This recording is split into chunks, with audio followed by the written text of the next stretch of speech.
ဘိုးရီမောင်ကိုတင်တို့သူမလေးရှားနိုင်ငံသားကေတချနာမာဒီကိုကျိုးပေးကွက်မြက်မဲ့အစီအစဉ်ကိုနောက်ဆုံးမိနစ်ပိုင်းရောက်မှစင်ကာပူဆိုရကဆိုင်းငံ့ထားလိုက်ပါတယ်။စက်တင်ဘာလ25ရက်နေ့မနေ့အစောပိုင်းချန်ကီကျင်းထောင်မှာ၎င်းကိုပြည်ထန်စီရင်ရန်ကနဦးစီမံထားခြင်းဖြစ်ပါတယ်။ညတကောင်ကြောချင်း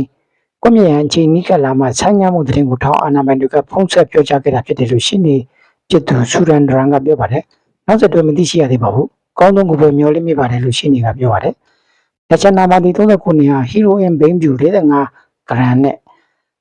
စင်ကာပူနိုင်ငံတွင်ခိုးဝှက်တည်ဆောင်လာမှုနဲ့2011ခုနှစ်မှာဖမ်းဆီးခံခဲ့ရတာဖြစ်ပါတယ်။သူ့ကို2022ခုနှစ်မှာကျိုးပေးကွက်မြက်ရန်ဖြစ်ပေမဲ့